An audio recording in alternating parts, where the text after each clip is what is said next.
Welcome back to another episode of Endurance Icons. You got your hosts on the podcast today, Mark and Jess, fresh off a red eye from beautiful Oceanside, California. We had an awesome week there. And while the thoughts were still fresh in our mind, we wanted to record a little podcast today because it was Jess's first pro race. And what a wild experience with the kickoff of the Ironman Pro Series as well. It was just a wild weekend. It almost felt like another Kona out there with everybody coming to town. Amazing race venue, amazing race lineup of athletes. So we just wanted to talk through what an awesome weekend it was in Oceanside and give you guys a kind of front row seat as to what the whole experience was like. How are you feeling today, Jess? I'm tired.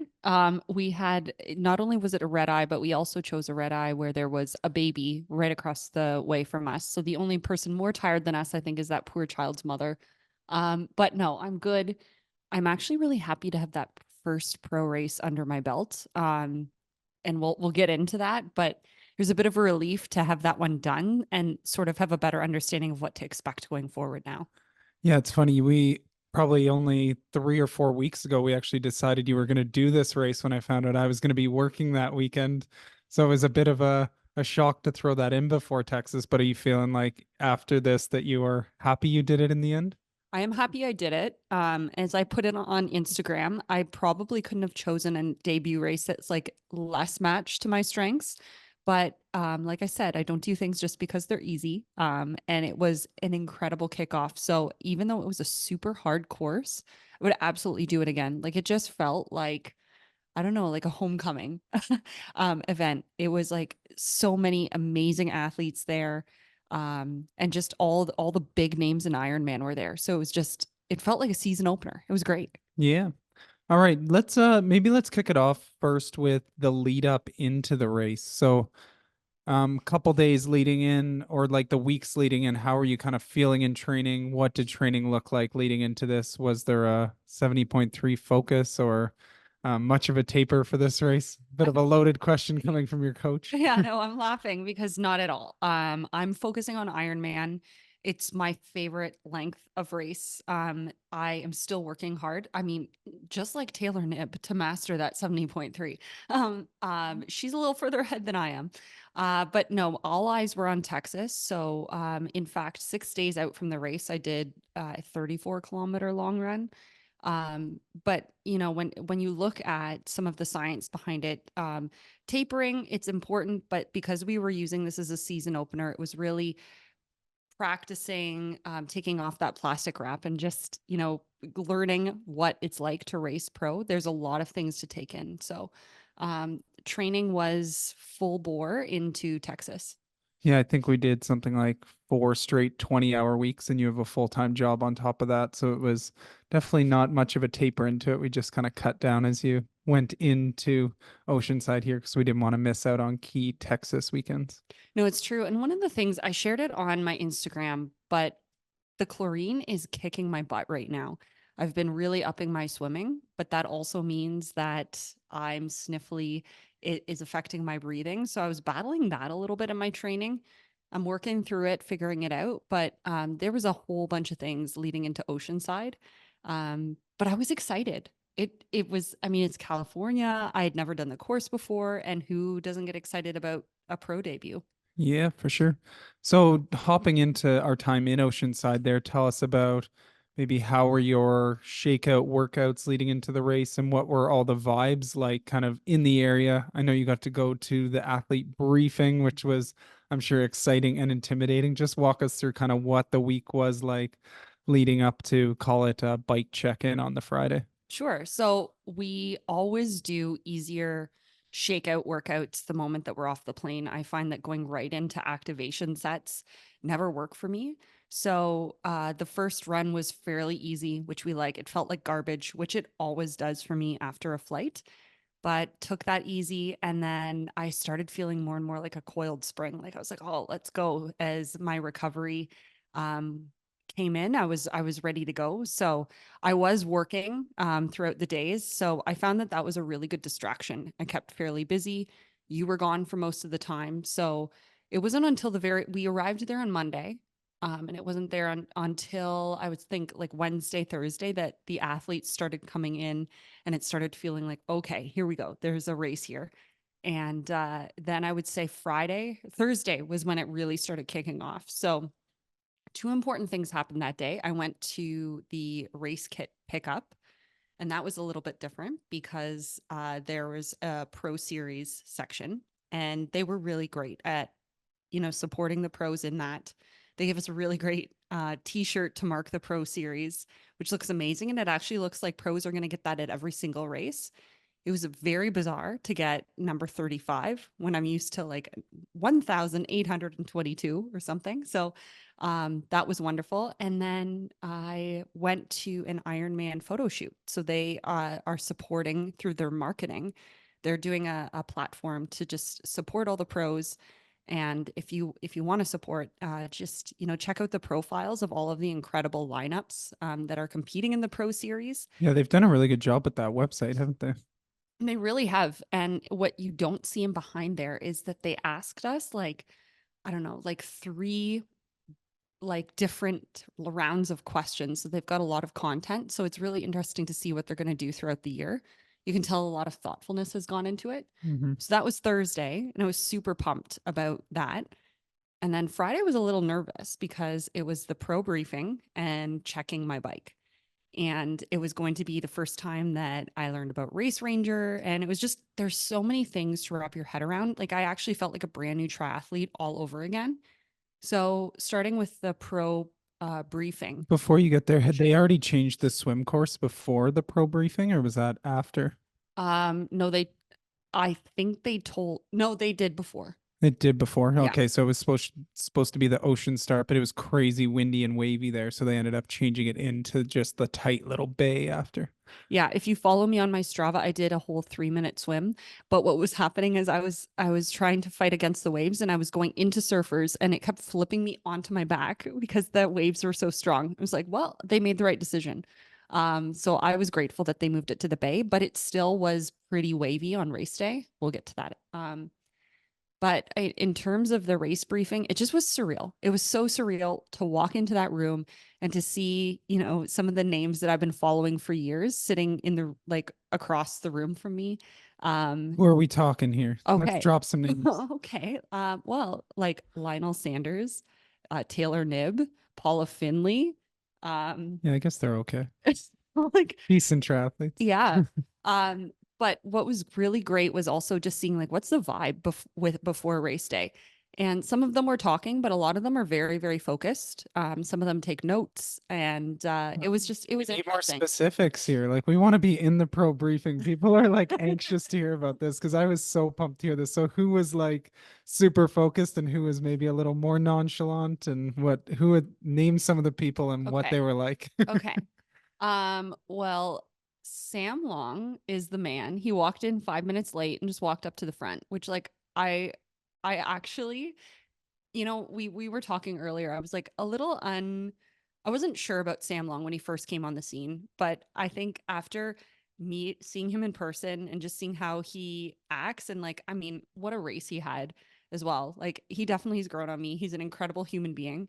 But he just walked in, very confident man. You can see that. Taylor Knibb, to the surprise of no one, was taking notes. Like very, very studious. She was taking notes of everything.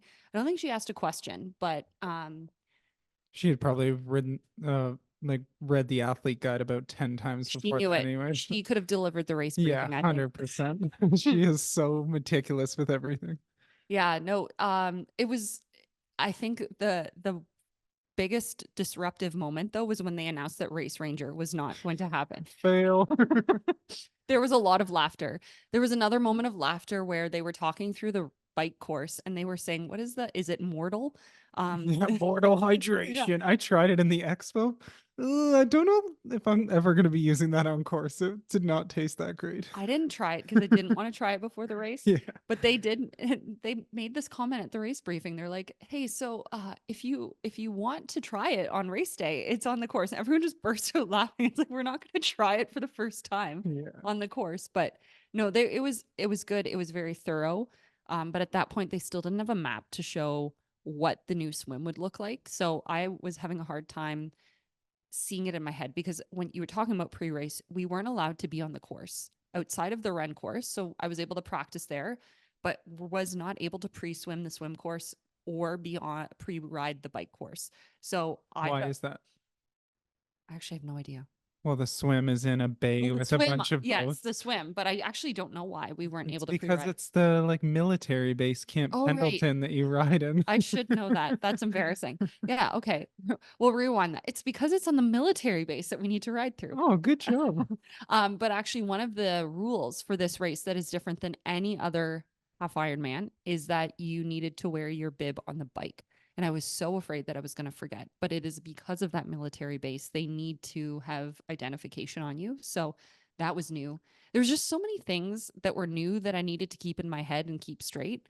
And That was my favorite thing in transition when I was working that day, watching people storm to the mountain line and the Ironman officials going, "Do you have your bib on?" He's like, "Nope." "All right, go back to your bike and get it." These people were so rattled, but they said it 100 times in the briefing, they so did. it's on you guys. They really did. They gave us no excuses. There was another interesting element of the course, and they did go through this at the race briefing, is that in the camp, there's a very steep downhill, and unfortunately, someone passed away a number of years ago. So because of that, they do not let you exceed 35 miles an hour. And if you exceed that, you immediately are disqualified. So they did say that over and over and over. And again, because I wasn't quite sure where that was on the course, I was terrified that I was going to get disqualified.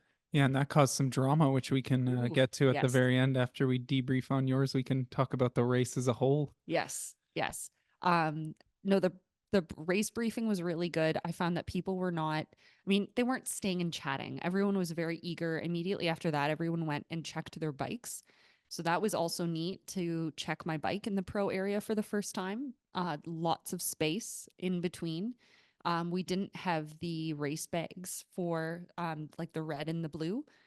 So the following day, when I set up my transition, I got a little bin and I got a little sign with my name. Wow, So that bro. was super cool. Yeah, it felt wild. It was crazy that morning, like the amount of media and people just surrounding the pro area. You walked into transition and it was like, go look at the pro area over there. And you're like, oh my goodness. It was busier than the age group area. Like it was just nuts. And you're like to get to set up my station, I needed to walk around like Sam Long's camera crew. And it was yeah, it was interesting because and just watching how people were pre-race. Like some of them are taking their media interviews and some are just sitting very quietly. And to be honest, some rookie pros were absolutely freaking the heck out to the point where I actually exited and went and stood beside you. I said, I just need a second to just be in a quiet zone and just freaking out pre-race is not my vibe. I like to try and stay as calm as possible. But for the most part, it was just interesting how everyone chose their own path of how they were going to prep pre-race, but I guess we're jumping ahead a little bit. Yeah, pretty cool though. Yeah, so race morning, you were feeling pretty relaxed, got all your bike set up. I know you were a little frantic because you couldn't find your bike computer. Oh my So maybe gosh. maybe we can start with the swim first and then we can get to where your bike computer was. Yeah. Oh my gosh. So when we were talking about the race bib, I was going to say I lost some stupid time that day that is totally on me. Very rookie mistake. But it wasn't the race bib. But no. So race morning when I got in, I got all set up, but I did walk over to Mark at one point and said, like, I cannot for the life of me find my bike computer. Now for this race, because we were using it more as an opener and as we learned more and more about the course in the day, I made the comment, I said, this is going to be a slow day for me. And we made the plan that I wasn't really going to look at my watch at all. I wasn't going to watch my power. I was just going to go for it. And just not allow that to demoralize me because it was going to likely be that I was going to be pushing a lot of power for not a lot of speed. And I felt like the universe sort of decided that for me because I felt like I left my bike computer back at the hotel room.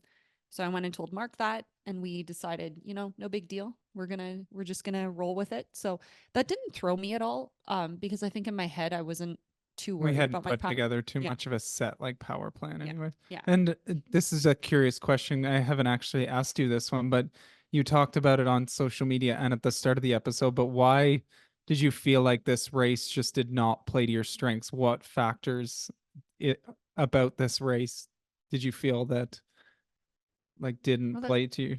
Yeah, that's a good Because I call out. feel like for the most part, like fitness is fitness, and sure, there's horses for courses, but I'm just curious where your head was at there. And is this like one where you were telling yourself a story, or was it actually No, this is interesting to really pick apart because I going totally deep? own that part of the reason why my race, why I'm not like I'm really, really proud of the courage that I showed to do this.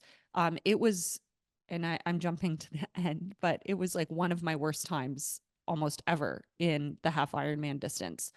And I totally own a number of those things. One, even leading in, I think I was so nervous about all of the elements surrounding it. We didn't have like a really specific race plan for this one. It was more just get a pro race under your belt, like learn all the things that you need to learn. And I'm really grateful for that.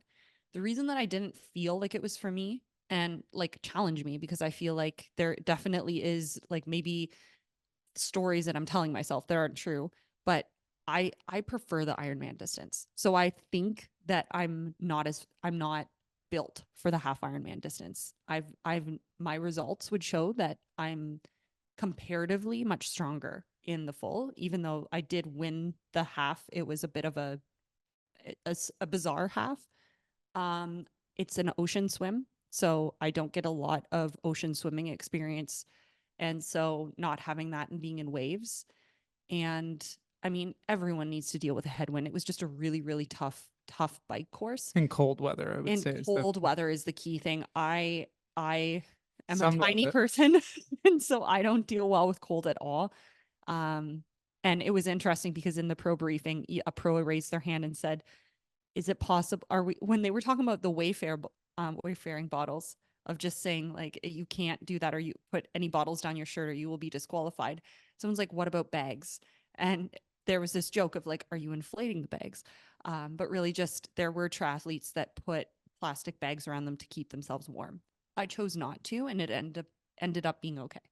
Yeah, But I would say, yeah, just specifically it would be an ocean swim and the cold, fair all enough. things I need to work on, totally. Yep, those are fair. And those are the pieces I thought you would say, but like those are just areas we can target like in the future. But it's good to know like as a coach what your mindset is of where you feel like you are short on those. Because if you actually pair like your results in the past, you've like won your age group at Musselman, you've won a 70.3 overall, and then you've done similar things at Ironman. Like it's in Yeah. the end, it's one of those pieces you just got to continue to work on as a Yeah. coach athlete relationship. But that's how I learn and get you to build the confidence at that. But this was definitely a course that we noticed with the pros as well needs a certain type of like high octane energy, especially if you really want to be in the race on the bike and early in the swim. So there's definitely some areas we were mostly targeting Ironman. Like we only decided to do this course 3 weeks ago, Mm-hmm. 4 weeks ago. So we didn't really do a lot of specific 70.3 prep. But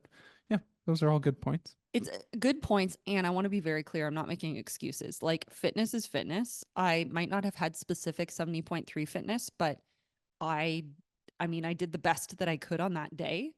Considering all of the elements, but I absolutely have things that I really need to dive back in. And if anything, it just makes me really hungry to like get better now, like attack those weaknesses. Yeah, and you know some of the areas you got to clean up. It's Yeah. good. So let's start with swim. Let's how did it kind of start? How do you get into the water? Is it an in water start, and how did it kind of go from there? Yeah, it was freezing that morning. So thankfully I was prepared. I've had some triathlons before where I just did not come prepared for it at all. But this, I was mentally understanding that it was going to be freezing. So I had a pair of throwaway socks to keep my feet warm. I put on my wetsuit really, really early. I walked down to the water with like 80 different layers on.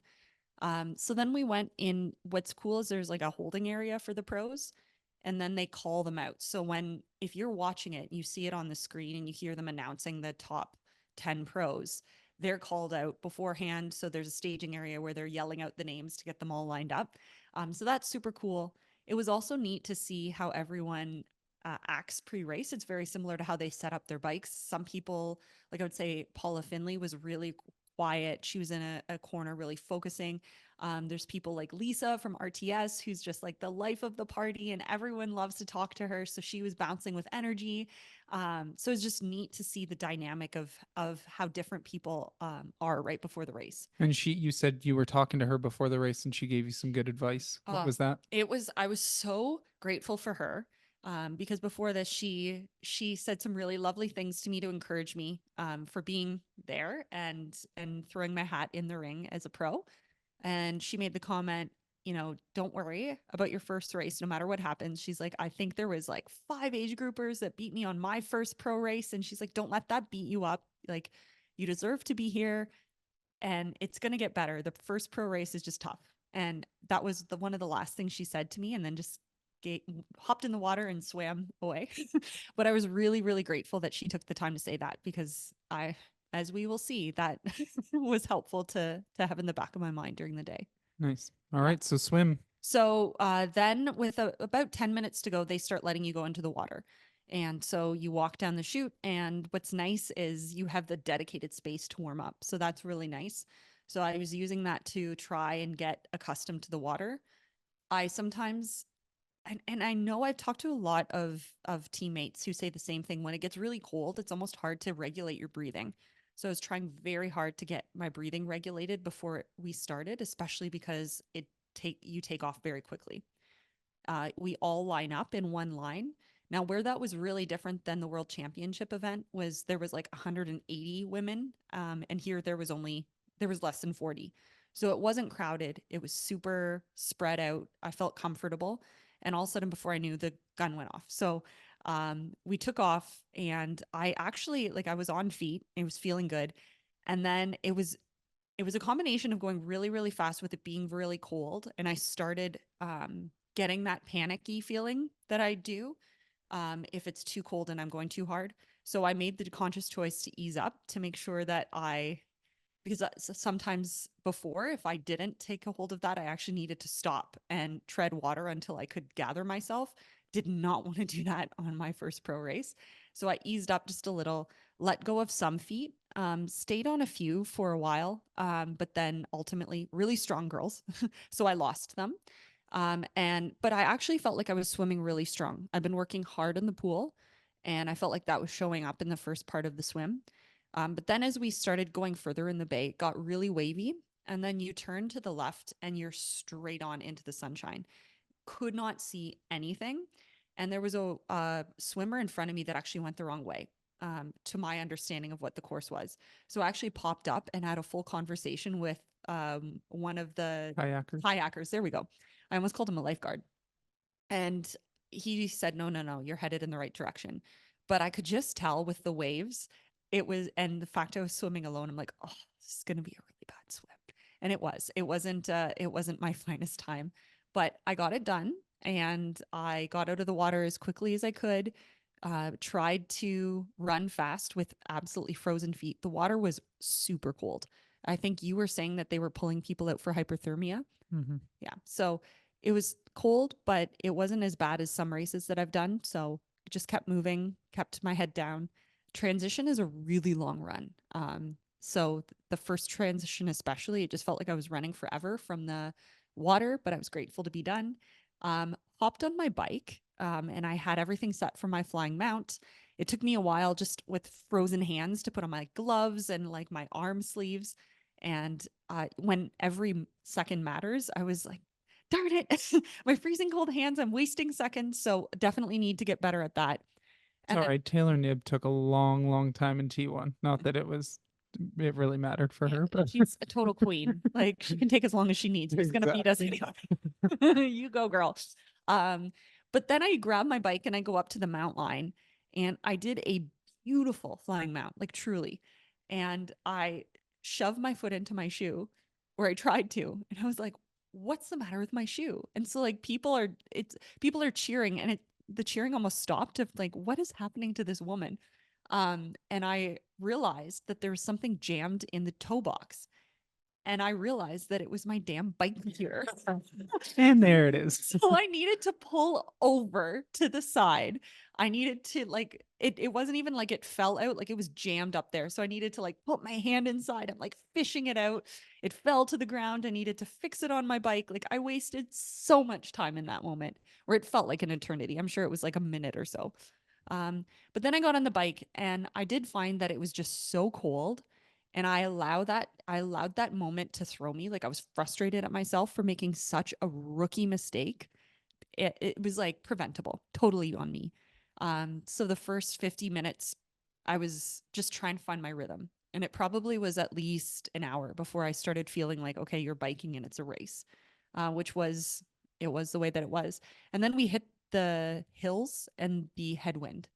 And holy smokes, I heard this from almost every athlete. Like you're putting in so much effort and you feel like you're barely moving.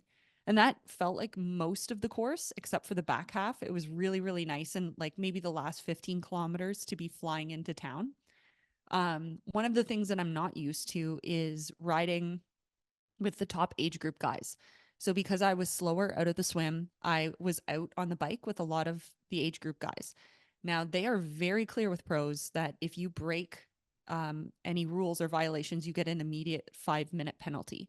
So that means if they try to pass me, and this kept happening, they kept trying to pass me, but they weren't able to make the pass. So they would just ride beside me. And if I get caught doing that, I get a penalty because I need to drop back. Yeah, once their front wheel passes Yeah. yours, you have to drop out of the Yeah. draft zone. So one of the things that were, and honestly, like this is just me needing to find the rhythm. I needed to keep like easing up on my power and letting them pass. And then I would wait and then pass them again when it was safe again. But I was just so hyper focused on not getting a penalty that I bled some time with inefficiency too. So lots and lots and lots of rookie mistakes and learnings, but this is how I get better. But I didn't, there wasn't really a point in the bike where I'm like, yeah, I'm on fire. And I don't know if it was just how the race started, my stupid little mistake. But anyways, I finished the bike. It, it was what it was. And I hopped on the run just wondering because I did put out, even though it was a lot slower than I'm used to, it was a lot of effort. Like when I say that I was working as hard as I could, like I was working hard. So I wasn't sure how much energy I would have for the run. And the first couple K, I felt a little slow, but then I started just settling in. And holy smokes, that run course is amazing. Like, Just going back to the bike, what sure. did you use for fueling on that? And Oh, yeah. I would imagine with cool temps, you probably didn't need to drink much on that one. What was your kind of fueling strategy for it? Well, it's interesting you say that because I was actually super thirsty. And I think I was thirsty because I had such a concentrated bottle. So I used pH and or precision hydration. And I think I had, oh gosh, like 250 grams of carbohydrates in the Makes bottle. sense. And then I had a 40 milligram gel of, it's called SIS gel. And then a bottle of water in the back. And I'm glad I had that bottle of water just to rinse my mouth out. But it like fueling, I felt really good. There was no issues there. Just kept really focusing on getting it in. Oh, and I did have another 90 milligram of the precision hydration So there's gel. no way you had 250 grams in the front bottle. I I'm think trying- our plan was like 100 grams in the front bottle and then the pH 90 and the 40 gram. Then I definitely overfueled. Overfueled, but because I did put in 250 scoop. Anyways, we'll debrief this Oh after. my goodness. What the heck? But I felt great. Like it was good. I've been working really hard on high fueling. Well, then you're like 200 grams an hour. Not that bad, but still. Yeah, no, but I didn't feel bad, but that's probably why I was thirsty. Oh my goodness. Okay, so I see, just for context, I wrote out clearly what to do, and this. I think she probably saw the full total for the thing, and then put that as the mix plus the other ones. oh my gosh, we're My uncovering this while recording. goodness. I'm a disaster. This is what happens when I work for the weekend and I can't oversee what's going on here because I would have seen after the first like 4 scoops you put in. What are you still doing putting that in? Oh my gosh. Oh my. For those of you who are watching it, I am blushing right now. I promise that I will be a little bit more professional in my approach as we go. I thought that pH bag looked very empty when we brought it back, and I'm like, how did she plow through a whole bag? Maybe she was just having it in the day or two before. Oh, how did you even get that much in the front little aero bottle? The whole thing must have been powder. Were you just sniffing it out of there? I'm actually, now in reflection, I'm so impressed I didn't have gut issues, but this explains why I didn't want to take in as much gel as we programmed on the run. Yeah, you wouldn't need to fuel. You don't need to fuel it all this week. You're good. That actually was, so the way that I'm approaching is like, this was an amazing dress rehearsal for the Ironman. Perfect. Now Um, we just know that you can put all your Ironman fuel for the entire day in the front bottle. This podcast got so much better. I'm pumped for this. so embarrassed. I'm blushing so hard. Oh my gosh. So back to the run, where thankfully I didn't have GI issues, considering what we just uncovered. Um, it was awesome. Like I decided because of the day, I wasn't gonna look at my watch. I was gonna settle in, and one of the directions that we had for this one was really just see how your body feels and go with it. So it was a day of learning. But I was really proud of my run. I ran like, what was it, like a 127, 128? Yep. Yeah. Felt good. My legs felt so strong. Like I felt like I could have run a marathon at that. So Definitely had the fuel too, anyway. But yeah, you looked great on that yeah. run, like just both loops. I think you even like slightly negative split it. You were just looking very strong right Yeah. till the finish line. So that's a good. And it's funny because of the chlorine stuff. That was the leg you were most worried about My going breathing. into it because of the breathing. But it was actually more swim and bike that got you in the day, which is actually like as a coach, I'm excited for that because I know that what I've seen from your swim and bike training that you are so much better than what you showed in I that got to race. show it in a race though. I know it's true, but like when you have a massive subset of data, you know, like it's gonna happen eventually. You're somebody who's performed in races in the past just because it's the first one. That's the biggest thing is you can have an off day even when your fitness is good. So Yeah. I'm glad you got the like run confidence back a bit on that. Yeah. I mean, and I did have my run confidence. Like it's good though because I just felt so strong off the bike. And I was like, this was on a day where things weren't going my way. I can't wait for a day where everything does align. But really quickly before we talk about the main event, which is the people who actually were at the top of the race, um, I think that you and I have spent a lot of time talking about, everyone can have a good day on a good day. It's what do you make of your bad days? Mhm. And so when I say that I'm proud of myself, like obviously I didn't do cartwheels over the time that I did, but I'm really, really proud. I have no regrets. I worked really hard and I didn't allow it to like erode my mindset. I stayed in it and I just kept going as hard as I could. And that is an important skill set, I think, because not every race this year is going to be a great one for me. I'm going to try, but it's just not going to happen necessarily. So just being able to show up even on your bad days is going to help me be a better overall racer. Cool. Yeah. Sounds like a pretty epic race. And if anything, just a really good training day for Texas. Yeah, but Whatever. It's all good. I'll be better next time. None of these silly rookie mistakes. Got them out. At least we got some gut training in anyway, so Yeah. we're good to go. Cool. Let's talk a little bit about the actual race because wow, like I feel like it lived up to the hype and they were two very different races. So maybe I'll start with the men's because I feel like we got to save the best for last with that Taylor Nib performance. Yeah. But the men's was pretty cool. I got to watch it like firsthand. First off, when I saw the field, it's like wow, amazing between like Patrick Lange, Lionel, Sam Long, like you name it. There was just a huge field in there of awesome people. But right away out of the swim, when I saw Lionel was only like a minute down, like, oh my goodness, this guy he's gonna friggin' win this race. And I just watched a bit of the coverage today while I was working, and holy, that was a like high octane race. Just those three, or I guess it was a group of five at the front, but really it was Sam, Lionel, and Jackson's race to win. And when those guys get to the front that early, oh my goodness, they did some serious damage. They just destroyed like Jelly Geens, the Olympic Belgian guy, just crushed him on the bike, which was pretty wild because everyone thought he would play a big factor. But yeah, amazing battle. And I've never seen somebody on the second loop of a 70.3 run look as good as Lionel did on that run. It was insane. Like just to hear him go by and the like pop he had off the ground and just how focused he was something like I've never seen before. It was amazing. Hmm. Yeah. And that run course is a really great course to focus. Like there's such clear sections of it. And on the way out, it's like uphill into a slight headwind. So it's really easy to say, okay, I have a reward when I do this turnaround.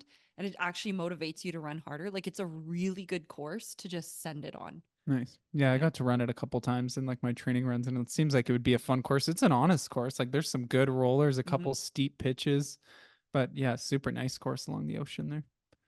Yeah. They were incredible. Watching some of that race coverage was like kudos to all of them. Yeah, it was pretty epic. But let's talk about the women's race. Oh my goodness, Taylor Knibb. What a queen. Right when I saw, so she was out in the front pack, but right when I saw the video coverage of her on the bike with her new updated position, because she's gone from started on a road bike to last year, like she didn't look very optimized and she was still out biking people so like by crazy margins. When I saw her on the bike, you could tell she had seen like one of those main bike fitter guys like Ivan O'Gorman, or I think she worked with Matt Bottrell, who's like a legend in there. And I was like, oh no, she has like the Magnus Ditlev position. And holy, she was flying. Like, I think through the first 40K of the bike, she outbiked like most of the men's field, just other than the guys who were like Lionel and them who were moving through the field. But she caught up and was like in the middle of the men's field for most of it and just blowing by guys. It was insane. She outbiked Patrick Langa, which is Yeah. insane. Those poor memes. There's been some good memes. Like Patrick Langa is amazing. And I He have no is. doubt that he like in Texas and stuff is just going to be crushing. But that was wild just that he announces this amazing new beautiful blue bike and then like no harm on him. Like it's just Taylor Knibb was that amazing and biking that fast. And I have to say, like, after how I felt on that bike and how slow, like, I was talking to one of the new male pros, and he said, I was so angry at that bike. I was putting out more power. He's like, I PR'd my half power and I went the slowest that I've gone. So, like, I just give that context because that's how all of us mortals were feeling. And enter Taylor Knibb, who just Yeah, like that was cleaned insane. up. That was like, I have so much respect Yeah. for the caliber of athlete at the top of this sport. It is so phenomenal. I don't think we've ever seen like a female who can bike like that in triathlon. Like even Daniela Reef at her best, I don't think is even comparable to where like Taylor Knibb is right now. But Yeah, so wow. great. She Yeah, came to my debut. It was yeah, awesome. she tied she tied Daniela Reef's bike course record on Yes. the Oceanside course, but Yeah. I feel like Daniela's might have been from a lighter day, but who knows? But yeah, that was friggin' incredible. And then yeah, she just got on the run and crushed everyone, which was she didn't need to do anything spectacular there. She still ran like 120 and looked solid the whole way. But wow, what a bike performance! And she is going to be scary when she comes back to the half distance after the Olympics.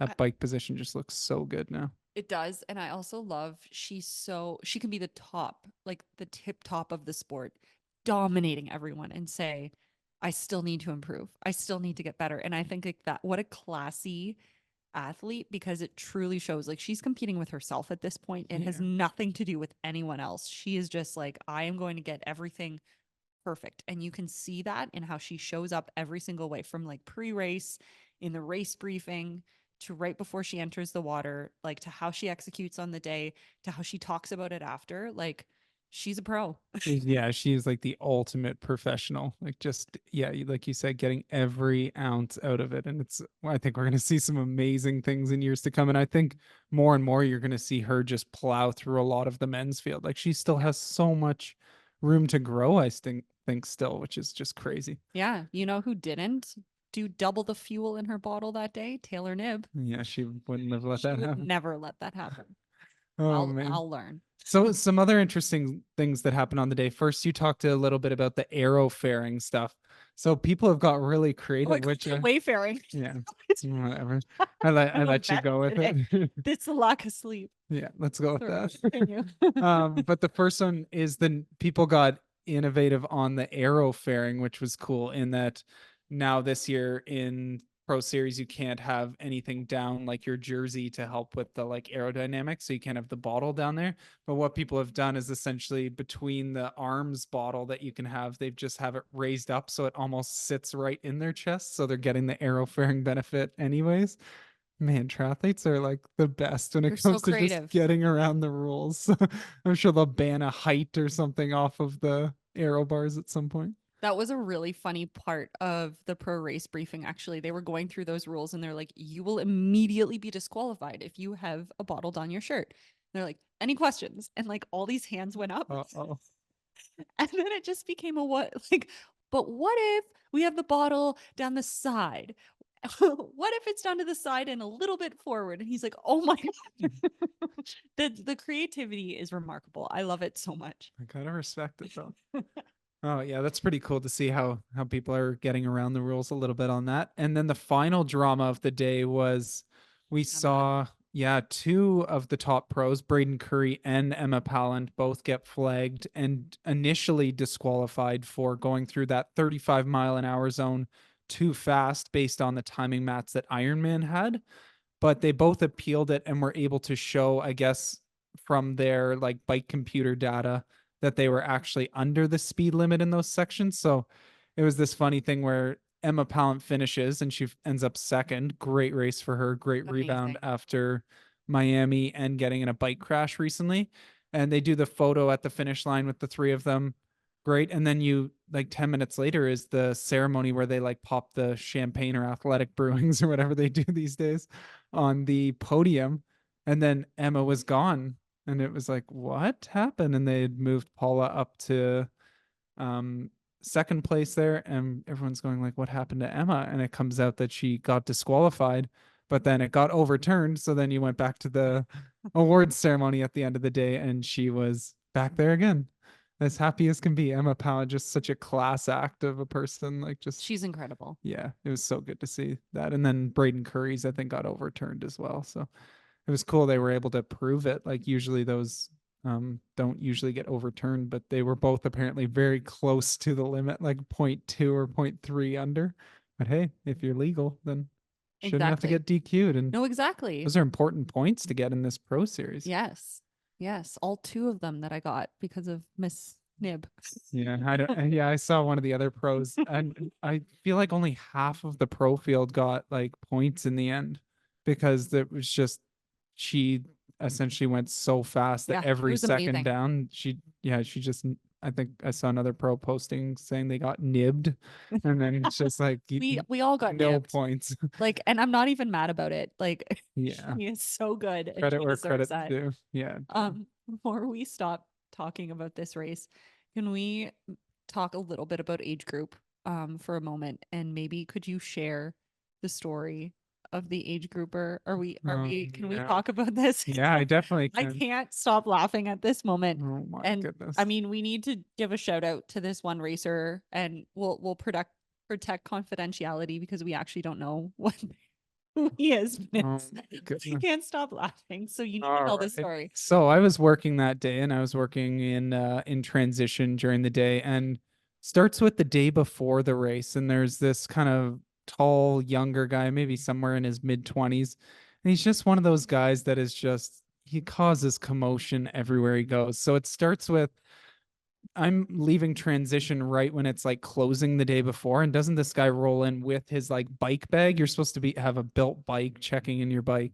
He rolls in with his bike bag. Wasn't it like 2 minutes before transition Yeah, closed? Like exactly. we were done. Yeah, I think transition was already closed at that point, and he's rolling in with his bike bag, and he goes, okay, and he starts laughing. He's like, "I'm gonna be building my bike during the race," and he's just like laughing away. I'm kind of like, "Oh, that's kind of funny," and you'd never expect to see that person again.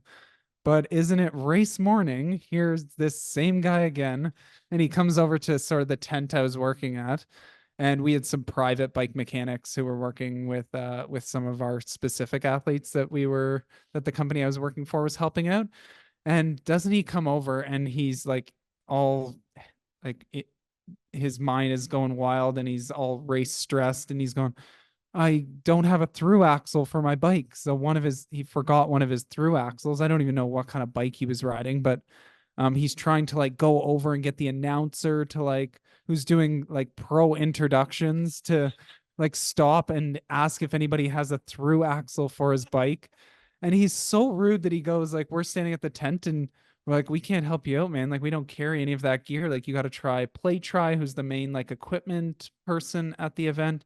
And he's like, all right, so you guys, I want you to think long and hard about how you can help me out while I'm going over there. We're all standing there like, what is this guy talking about? Like, we're not gonna help you at all. We just die laughing and he goes away. And you're expecting that that's the last you're gonna see of him again. But nope, the story continues on. I see him 10 minutes later, and it looked like he had rented or borrowed from somebody like a city bike, essentially. like the one you can rent out of one of those stations. It's got, and it was way too small for him. Like this guy was like 6'5". This is like an extra smaller small bike. And we again are just crying laughing because he's just wheeling it over and he's putting his race number on it. And we're like, oh my goodness, here we go. So yep. I figure again, this is the last I'll see of this guy. Nope, here we go again. He comes out of the water and he's just like a spectacle. So right away he gets out of the water and he's just like yelling and he's going like, whoa, and he's running like sprinting faster than the pros. And there's like a line of age groupers at this point. He's just like parting the sea of age groupers at this point, pushing them aside, running to his bike. And yeah, so he gets on his bike, goes out on the bike leg. And again, I'm hoping that I don't see this guy again at this point. Talk about the race bib though. Oh, yeah. Okay. Yeah. Continues on. So the race bib, you know, you need to have that on for the bike. So doesn't he come up to the mount line and he doesn't have his bib on? So he's again frantic and like yelling at the transition director there to be like, what do you mean? Like, I shouldn't have to wear this. And he's like, there's 3,500 people in this race. Everybody's wearing it. You're not getting a pass on this. So he with his little city bike goes charging all the way back to his rack and puts it on. So at this point, while the bike leg's going on, I'm taking a break from work for a bit, and I'm supposed to come back kind of when transition closes to collect some gear for some of our athletes. And I come back when the bike cutoff is, and who do I see again? Is this guy in transition? And at this point, they've closed off the start of the run, and here he is in transition trying to get out on the run course. And guess what happened is he had a mechanical on this city bike, which cost him a ton of time. And I guess they have like the sweeper who comes and helps you out. And he gets back and he misses the bike cutoff. So he's storming around transition again, just yelling, screaming, trying to get on the run course. He's also wearing his timing chip on his wrist. He doesn't have his bib belt again. I don't know where that had gone. I don't know if he lost it on the bike or something like that, but he's just yelling, trying to get on the run course, going, I paid for this. I'm going on the run course. They're like, no, dude, it's cut off. So he's like yelling at the transition director again, who to try and get a refund. And like this guy, like some people like clearly had not read the race rules or anything and was just causing a commotion at literally every single step of the process.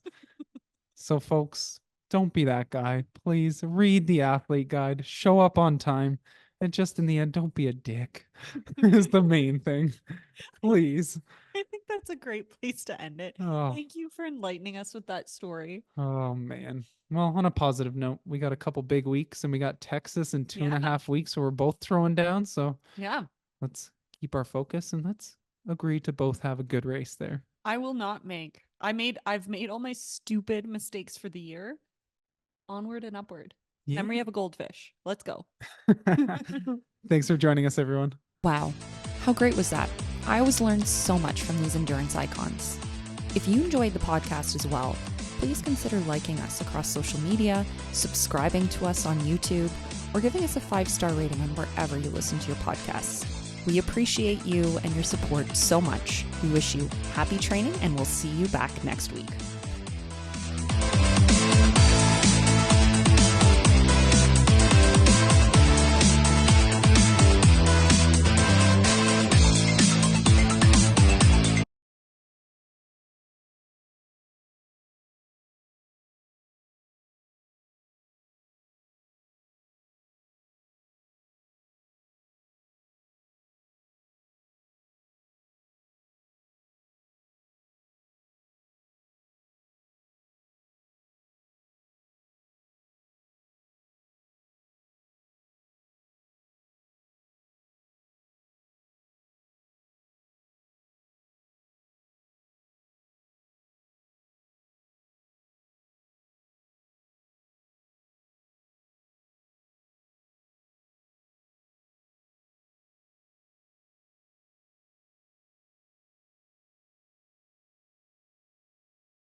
Wow, how great was that?